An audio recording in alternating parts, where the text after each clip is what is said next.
राजस्थान भूगोल में अपने भूगोल का परिचय, राजस्थान के भौतिक विभाग पढ़ लेने के बाद अगला अपना आज टॉपिक रहेगा राजस्थान की जलवायु। जलवायु का टॉपिक पढ़ना शुरू करने से पहले हम अपने आज के अध्ययन बिंदुओं पर ध्यान देते हैं, जिसमें देखो सबसे पहले हम राजस्थान की जलवायु से पहले ध्यान देंगे कि जलवायु का अर्थ क्या होता है, यानी जलवायु को हम किन शब्दों में परिभाषित कर सकते हैं, ये होती क्या है। इसके साथ ही हम बात कर लेंगे कि जलवायु को भौतिक प्रदेशों के बाद पढ़ना क्यों आवश्यक है या भूगोल में इसका स्थान क्यों रहता है। जलवायु के अर्थ के साथ जलवायु के घटक ये महत्वपूर्ण होते हैं, जैसे कि जलवायु मान लो वायुमंडल के अंतर्गत आने वाली सारी प्राकृतिक घटनाओं का योग होती है, उनका औसत जो माप निकलता है उसको हम जलवायु कहते हैं। तो उनमें कौन कौन सी घटनाओं को हम शामिल करेंगे, उनको एक शब्द में जलवायु के घटक कहते हैं। इसके बाद अपना अगला इसी बिंदु के अंदर टॉपिक रहेगा प्रभावित करने वाले कारण, यानी कौन कौन से ऐसे कारण होते हैं जो किसी क्षेत्र विशेष की जलवायु को प्रभावित करते हैं। मान लो अपना राजस्थान है, तो यहाँ का पश्चिमी मरुस्थल अत्यधिक तप्त है, पूरे देश में मरुस्थल नहीं है, तो ये एक कारक हो जाएगा राजस्थान की जलवायु को विशेष प्रकार से प्रभावित करने वाला। उसमें हम क्षेत्र विशेष की जलवायु को प्रभावित करने वाले कारकों को पढ़ेंगे, जो हर जगह की जलवायु के अलग अलग होते। ये अपना पढ़ने का आज का अपना पहला टॉपिक रहेगा। टॉपिक के अंतर्गत पहला हेडिंग रहेगा। इसके अलावा हम राजस्थान की जलवायु और उसकी विशेषताएं और उसके बाद राजस्थान की जलवायु का वर्गीकरण पढ़ेंगे। तो शुरू करते हैं हम अपना आज का पहला हेडिंग, राजस्थान की जलवायु का नहीं, ओवरऑल जलवायु का अर्थ क्या होता है। तो देखो जलवायु जो है उससे पूर्व कुछ संकीर्ण शब्द होते हैं, उनको हम स्पष्ट करते हैं कि एक शब्द हमारे सामने आता है मौसम, एक आता है ऋतु और इनके बाद आती है जलवायु। हालांकि तीनों शब्द वायुमंडल में होने वाली तमाम घटनाओं के योग के लिए काम आते हैं, लेकिन तीनों का अपना दायरा अलग अलग होता है। जैसे दैनिक वायुमंडलीय घटनाएं,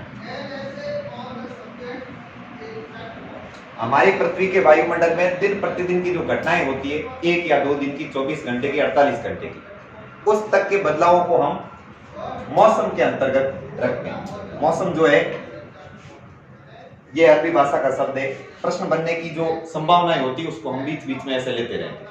जैसे मौसम जो शब्द है अरबी भाषा के मौसम शब्द से बना है। कभी कभार कोई टॉपिक हम पूरा पढ़ लेते हैं, उसकी विशेषताएं, उसका विस्तार सब पढ़ लेते हैं, लेकिन प्रश्न ऐसी जगहों से बन जाते हैं जो बहुत छोटे हो। जैसे मौसम शब्द के बारे में ये प्रश्न कई बार पूछा गया है कि मौसम शब्द किस भाषा से लिया गया है, तो ये अरबी भाषा के मौसम शब्द से बना है। तो मौसम जो है दैनिक वायुमंडलीय घटनाओं को कहा जाता है। ये घटनाएं 1 या 2 दिन की होती है। इससे यह तय होता है कि मौसम का जो दायरा है वो ऋतु और जलवायु की तुलना में छोटा है या कम।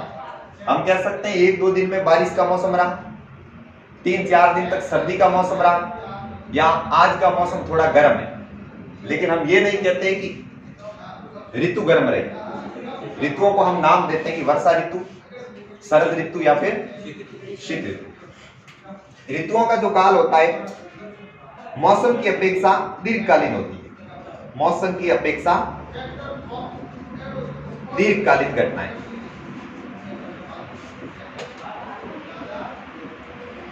इनका जो विस्तार रहता है वो 2 से लेकर 4 माह तक रह सकता है। जैसे 4 माह की ऋतु को हम शीत ऋतु पढ़ते हैं, लेकिन अगर बसंत को भी ऋतु का नाम दिया जाए तब उसके पूरे 4 महीने नहीं होते। इस काल में जितनी भी प्राकृतिक घटनाएं वायुमंडल में घटित होती है उनको हम ऋतु के नाम से जानते हैं। उसके बाद आती है जलवायु, जो सबसे महत्वपूर्ण आज के अपने टॉपिक से रिलेटेड जो है परिभाषा, कि जलवायु में हम क्या शामिल करेंगे। तो जलवायु के अंतर्गत 25 से लेकर 30 वर्ष, कितने समय में 25 से 30 वर्षों की औसत मौसमी घटनाएं।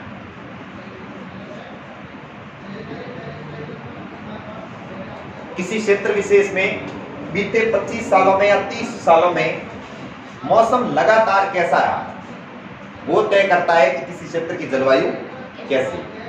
अब 25 या 30 वर्षों के औसत निकालने का मतलब ये हुआ कि मान लो कोई एक जगह है, जैसे मान लो अपना राजस्थान ही, औसतन अपने राजस्थान का सबसे गर्म क्षेत्र पूछा जाए तो कौन सा होता है?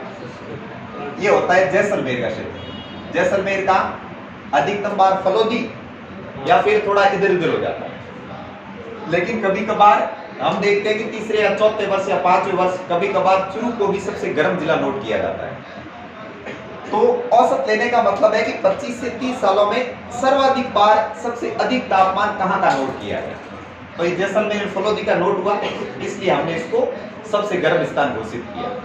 अब इन 25 या 30 वर्षों में 6 या 7 बार अगर फलोदी के अलावा कोई अन्य स्थान भी गर्म घोषित हुआ है, इसका मतलब वो हमारी जलवायु का नाम नहीं लेगा, वो 1-2 बार में मौसम में हम उसको रख देंगे। इस बार का मौसम इधर का गर्म रहा, लेकिन जलवायु को हम वहां की सबसे उष्ण घोषित नहीं कर सकते। इसलिए 25 से 30 वर्षों के भीतर किसी क्षेत्र में वर्षा कितनी हुई, औसतन तापमान कितना रहा, वहां की वनस्पति किस प्रकार विकसित हुई, कृषि को किस प्रकार प्रभावित किया, इन सारे आंकड़ों का जो औसत लिया जाता है उससे तय होता है कि क्षेत्र विशेष की जलवायु कैसी है।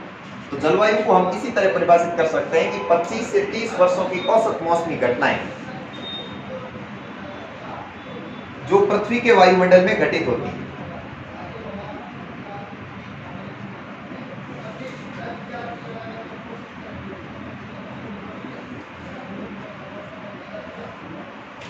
और पृथ्वी के वायुमंडल में घटित होने वाली सिर्फ और सिर्फ प्राकृतिक घटनाएं, क्योंकि सभी घटनाओं को शामिल करेंगे तो हवाई जहाज भी वायुमंडल में उड़ता है, लेकिन वो मौसम, ऋतु या फिर जलवायु का हिस्सा नहीं। तो जलवायु मौसम और ऋतु से किस प्रकार अलग है कि इसका औसत या आंकड़ों का जो विस्तार होता है वो 25 से 30 वर्षों का होता है। मतलब जलवायु एक दीर्घकालीन मौसमी घटनाओं का योग है। अब देखो जलवायु का अर्थ हमारे सामने स्पष्ट हो गया। इसके अंदर 2 शब्द है, जल और वायु। इससे भी हम इसका मतलब ले सकते हैं कि किसी स्थान विशेष की जल और वायु से संबंधित जितनी भी प्राकृतिक घटनाएं होती है वो घटनाएं किस प्रकार की वो उस स्थान की जलवायु को निर्धारित करती है। अब इस जल और वायु के जैसे और कौन कौन सी घटनाएं जलवायु के अंतर्गत आती है उसको पढ़ने के लिए हमारे सामने अगला शब्द है अपना जलवायु के घटक, जो तय करते हैं कि जलवायु का दायरा कितना बड़ा होगा। क्या दिन रात को जलवायु का हिस्सा मान सकते हैं या नहीं, ये बात तय करेगी कि हम इसको जलवायु के घटक के अंतर्गत पढ़ रहे हैं या नहीं। दिन और रात जलवायु का घटक नहीं है, तो इससे यह तय होगा कि जलवायु के अंतर्गत कौन कौन सी पर्यावरणीय बातें शामिल होती। तो अर्थ के बाद देखो घटक, जलवायु के घटक कौन कौन से। तो देखिए तापमान, किसी जगह का तापमान अधिकतम कितना, न्यूनतम कितना, लगातार 30 वर्षों तक वहां का जो औसत तापमान नोट करेंगे वो उस क्षेत्र का तापमान निश्चित हो जाएगा, जलवायु के अंदर शामिल हो जाएगा। जैसे मान लो अपने राजस्थान के पश्चिमी क्षेत्र का तापमान अधिक है और दैनिक तापांतर भी अधिक है, तो इसके लिए यहाँ के तापमान को 30 वर्षों तक नोट किया गया और उसके बाद तय हुआ कि राजस्थान का पश्चिमी इलाका सबसे ज्यादा गर्म। तापमान के अलावा देखो वायु दाब, वायुमंडल में तापमान और वायु दाब दोनों रेसिप्रोकल कनेक्टेड है।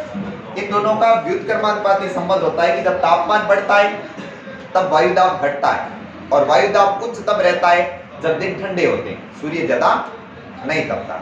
और अपने ऋतु चक्र को कंट्रोल करने के लिए भी तापमान का बढ़ना और वायु दाब का कम होना जरूरी होता है। तापमान और वायु दाब के अलावा वर्षा, किसी क्षेत्र में होने वाली वर्षा भी जलवायु के अंतर्गत रहती है कि जहां पर अधिक वर्षा होगी वो एक अलग जलवायु खंड कहा जाता है और जहां पे निम्न वर्षा होगी उसको अलग जलवायु खंड कहते हैं। इन बातों को जब हम जलवायु का वर्गीकरण पढ़ेंगे तब हमारे काम आएगी कि प्रत्येक जलवायु खंड के अंतर्गत हमें क्या क्या पढ़ना है, क्योंकि जलवायु के सारे घटक हम यहाँ लिख रहे हैं तो इनमें से प्रत्येक घटक पर जलवायु खंड के अंतर्गत बात करेंगे, उससे जलवायु टॉपिक क्लियर हो जाएगा। वर्षा के अलावा देखो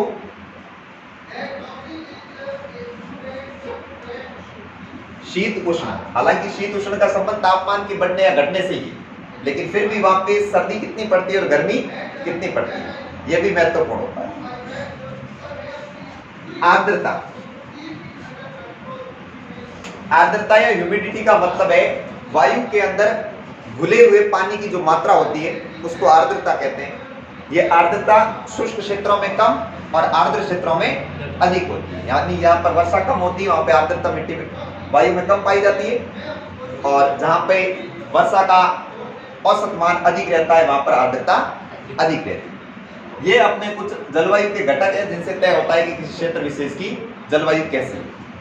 अब इन घटकों की वजह से जो नए परिणाम आते हैं, हालांकि जलवायु के अंतर्गत उनको भी शामिल किया जाता है, जैसे कभी कभार हम वनस्पति को भी इसके अंतर्गत पढ़ते हैं कि किसी विशेष जलवायु खंड के अंतर किस प्रकार की जलवायु पाई जाती है, लेकिन वो जलवायु का हिस्सा नहीं कही जा सकती। विशिष्ट जलवायु परिस्थितियों के परिणामों के रूप में उसको पढ़ते हैं कि भाई राजस्थान के पश्चिमी हिस्से में शुष्क जलवायु है तो उसके परिणाम स्वरूप विशिष्ट प्रकार की वनस्पति इस क्षेत्र में उत्पन्न होती है, तो वो यहाँ की जलवायु का परिणाम हुआ, जलवायु का घटक नहीं कह सकते। तो जलवायु में हम इन चीजों को शामिल कर सकते हैं, ये पर्यावरण के अंदर नोट करें तो पता चलता है कि इस क्षेत्र की जलवायु कैसी है। एक बार ये देखो, अपने पश्चिमी मरुस्थल की जलवायु के बारे में आकलन करें तो तापमान उच्च रहता है, वायुदाब, जब तापमान बढ़ता है तो वायुदाब घटता है और चारों ओर की पवनें इस दिशा में चलती है, जिसकी वजह से अपने पश्चिमी मरुस्थल में ग्रीष्मकाल में बबूलिया उत्पन्न होते हैं, और मानसून की ऋतु में जो मानसून की पवनें होती है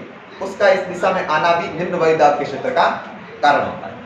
वर्षा, निम्न वर्षा प्राप्त करने वाला क्षेत्र है, जिसके भी विविध कारण हैं जिनको हम जलवायु की विशेषताओं के अंतर्गत पढ़ेंगे। शीत और उष्णता को अगर हम देखें तो राजस्थान में अपने सर्दी भी ज्यादा पड़ती है और गर्मी भी ज्यादा। और आर्द्रता, तो अरावली के पश्चिमी हिस्से की हवा में आर्द्रता न्यूनतम या नगण्य रहती है, और पूर्वी हिस्से में जहां पर अधिक वर्षा प्राप्त करता है वहां पर हवा में पर्याप्त आर्द्रता पाई जाती है। इन सारे घटकों को हम जलवायु के अंतर्गत पढ़ेंगे। इसके बाद देखो, जलवायु को प्रभावित करने वाले कारक, यानी कौन कौन सी बातें किसी क्षेत्र विशेष की जलवायु को प्रभावित करती है, कि कहीं की जलवायु के निर्धारक तत्व भी कहते हैं इनको और प्रभावित करने वाले कारक भी कहते हैं। ठीक है, तो अगला ये देखो, जलवायु को प्रभावित करने वाले कारक या निर्धारक तत्व, घटक अलग है और प्रभावित करने वाले कारक अलग है। इनसे क्या होता है कि घटकों से और प्रभावित करने वाले कारकों से कथन और कूट वाले सवाल बनते हैं, इसलिए हमें इनको पढ़ना जरूरी है कि जलवायु के संबंध में 3-4 कथन दे दे, उनमें सत्य असत्य का चुनाव करना हो या फिर कूट में उनका जवाब देना हो, तब हमारे लिए ये बातें महत्वपूर्ण रह जाती है। सिर्फ आंकड़ों से काम नहीं चलता, हमारे लिए कंसेप्ट का क्लियर होना भी जरूरी है। तो देखो, जलवायु को निर्धारित करने की तत्वों में पहला देखो, अक्षांशीय स्थिति।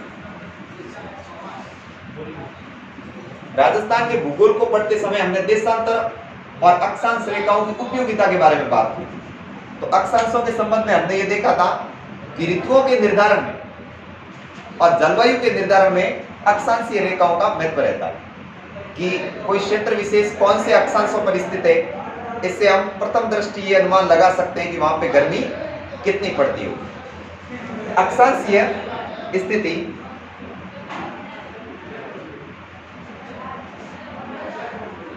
दूसरी चीज रहती है समुद्र तट से दूरी।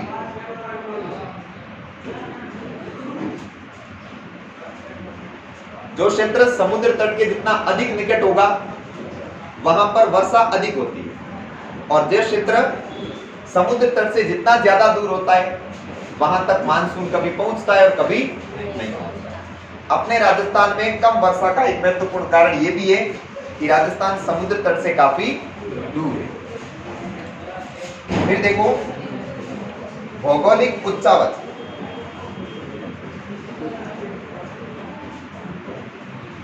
इसका मतलब है किसी क्षेत्र विशेष के धरातल का ऊंचा या नीचावच। अपने राजस्थान के भौगोलिक उच्चावच में भिन्नता पाई जाती है।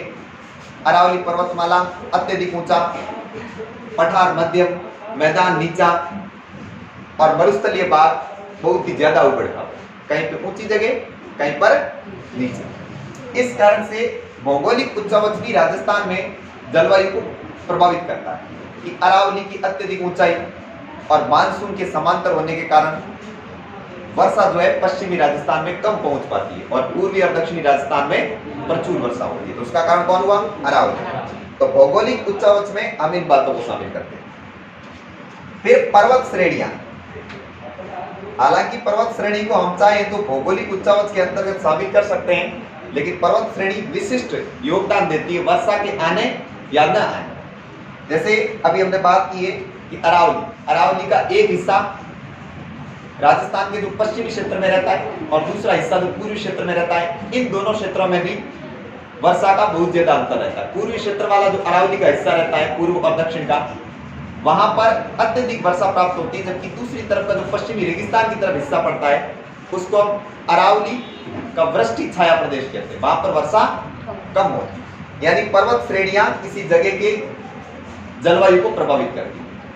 दूसरी चीज, अगर किसी जगह पर पर्वत अधिक है तो ग्रीष्म ऋतु में उस क्षेत्र के ज्यादा तप्त होने की संभावना रहती है।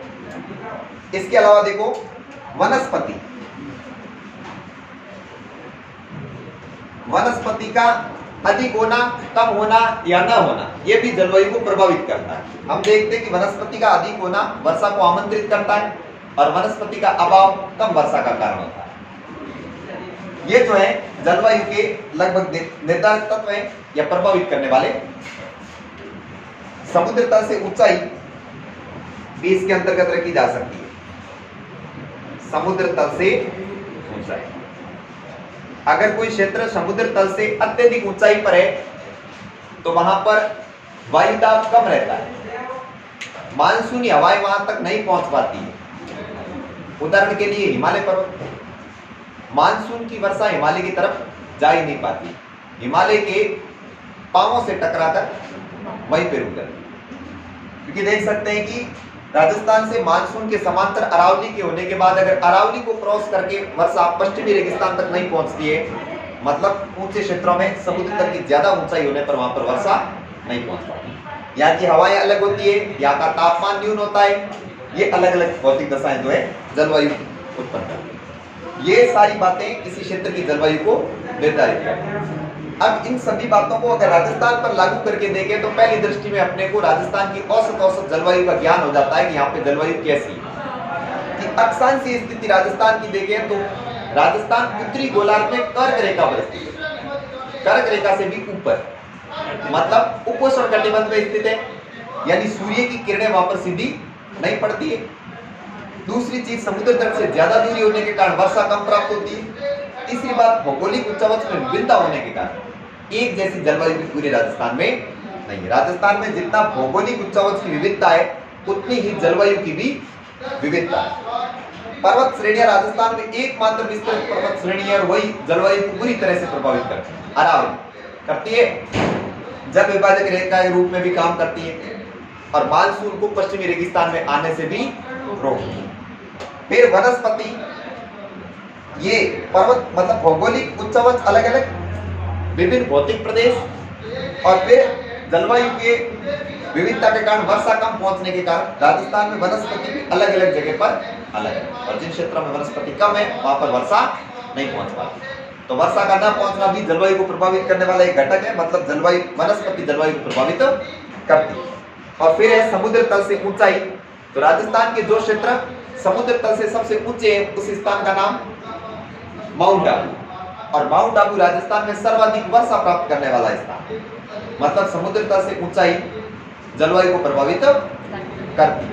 तो ये अपने जलवायु को निर्धारित करने वाले या प्रभावित करने वाले तत्व हो गए।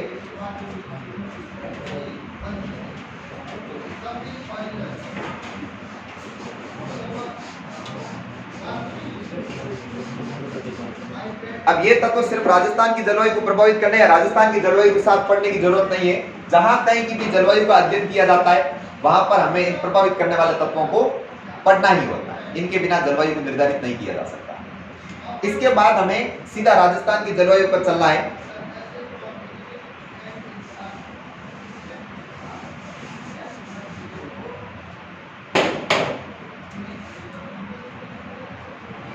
दूसरे नंबर की आज के टॉपिक की हेडिंग है राजस्थान की जलवायु।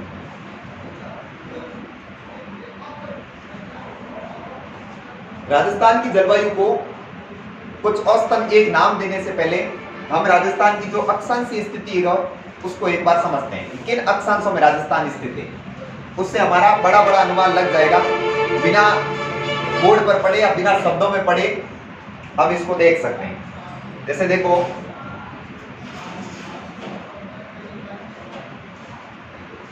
अपने पृथ्वी पर अगर ये 0 डिग्री अक्षांश यानी विषुवत रेखा है, भूमध्य रेखा, तो राजस्थान कौन से गोलार्ध में स्थित है? उत्तरी गोलार्ध में। और उत्तरी गोलार्ध में 23.5 डिग्री पर जो एक अक्षांश है इसको हम कहते हैं कर्क रेखा। और दक्षिणी गोलार्ध में 23.5 डिग्री पर है मकर रेखा। और राजस्थान की स्थिति इस स्थान पर कुछ इस प्रकार है। अधिकांश हम कह सकते हैं कि राजस्थान का अधिकांश भाग उपोष्ण कटिबंध में स्थित है। हालांकि इससे आगे भी एक कटिबंध है जो उत्तर में शीत कटिबंध और दक्षिण में भी शीत कटिबंध, लेकिन इनका हमारे ज्यादा लेना देना नहीं। ये भूमध्य रेखा पर, भूमध्य रेखा के आसपास के दोनों तरफ का 23.5 डिग्री का क्षेत्र इधर का और 23.5 डिग्री क्षेत्र इधर का, इसको मिलाकर उष्ण कटिबंध कहते हैं। उष्ण कटिबंध। इन बातों को हमने राजस्थान की स्थिति और विस्तार के समय एक बार फिर देखा था कि राजस्थान कौन से अक्षांशों पर स्थित है। अब जलवायु को समझने के लिए इसका और महत्व रहता है, यह है उपोष्ण कटिबंध। यह भी उपोष्ण कटिबंध।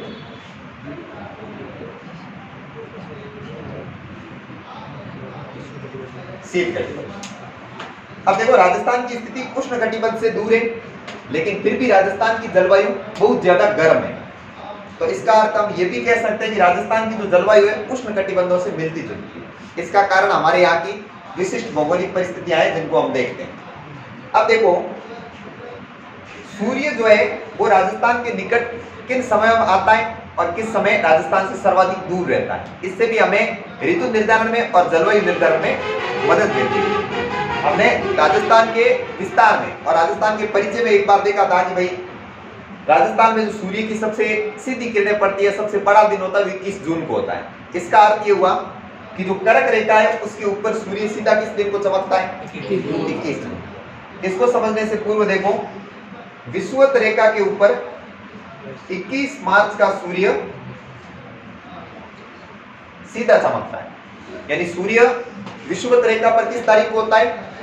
21 मार्च को। 21 मार्च के बाद अपने राजस्थान में देखो कौन सी ऋतु आती है? ग्रीष्म ऋतु की शुरुआत होती है। यानी मार्च में अपनी अप्रोक्सीमेटली होली रहती है और होली से बाद में गर्मी आना प्रारंभ होती है। 21 मार्च से लेकर 21 जून तक सूर्य कर्क रेखा की तरफ जाता है और ये दिन है तब कर्क रेखा पर सूर्य सीधा चमकता है 21 जून।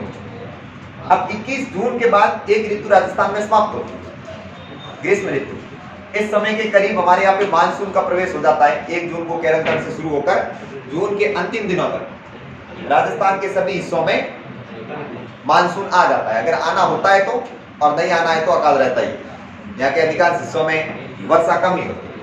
21 जून के बाद सूर्य फिर विषुवत रेखा की तरफ जाता है और 23 सितंबर के दिन सूर्य पुनः भूमध्य रेखा पर सीधा चमकता है। इन दो स्थितियों में देखो, जब सूर्य भूमध्य रेखा पर सीधा चमकता है तब राजस्थान से बहुत ज्यादा दूर रहता है और सूर्य जिस क्षेत्र से जितना ज्यादा दूर रहता है उतना ही उस क्षेत्र तक तापमान कम पहुंचता है, उष्णता कम पहुंचती है। अर्थात 21 जून का दिन राजस्थान का सबसे गर्म दिन भी होता है और उत्तरी गोलार्ध का सबसे बड़ा दिन भी होता है और इस दिन उत्तरी गोलार्ध में सबसे छोटी रात भी। जब सूर्य 21 मार्च और 23 सितंबर को भूमध्य रेखा पर सीधा चमकता है तब दोनों गोलार्धों में दिन रात बराबर रहते, दिन रात बराबर रहते। वरना जिस 21 जून के दिन उत्तरी गोलार्ध में सबसे बड़ा दिन होगा उस दिन दक्षिणी गोलार्ध में सबसे बड़ी रात होगी। फिर देखो 23 सितंबर के बाद सूर्य दक्षिणी गोलार्ध में जाता है तो यहां आता है 22 दिसंबर, जो कि अपने उत्तरी गोलार्ध में सबसे लंबी रात होती है और सबसे छोटा दिन। यानी 21 जून उत्तरी गोलार्ध में अपने राजस्थान साइड में और सारे क्षेत्रों में सबसे बड़ा और सबसे गर्म दिन, 22 दिसंबर अपने यहाँ की सबसे ठंडी रात्रि और सबसे लंबी रात्रि, क्योंकि इस दिन राजस्थान से सूर्य सर्वाधिक दूरी पर होता है। इन दोनों दिवसों को यानी 21 मार्च और 23 सितंबर को सूर्य भूमध्य रेखा पर सीधा चमकता है। इस दिन अपने राजस्थान और उत्तरी गोलार्ध में दिन रात बराबर हो। ये अपने राजस्थान की उष्णकटिबंध में पूर्णतया स्थिति हो गई। अगर भारत की बात करें तो भारत आधा उष्णकटिबंध में रहता है और आधा उपोष्णकटिबंध। पूरा का पूरा जो प्रायद्वीपीय भारत है, पठारी हिस्सा, दक्षिणी भारत, वो पूरा का पूरा उष्णकटिबंध में आता है और उत्तर वाला हिस्सा जो राजस्थान से उत्तर में रहता है, मध्य से उत्तर, वो सारा हिस्सा उपोष्णकटिबंध है।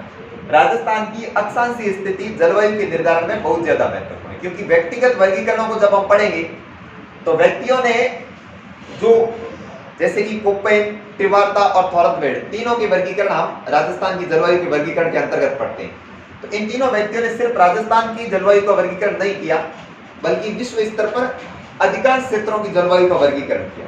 अब उनके वर्गीकरण के हिसाब से कौन कौन से खंड राजस्थान में आते हैं, हम मात्र उनका अध्ययन करते हैं। तो पृथ्वी पर राजस्थान की जो कटिबंधीय स्थिति है, अक्षांशीय स्थिति है, उसको हमने इस प्रकार समझाई, हमारी आगे और मदद करेगी।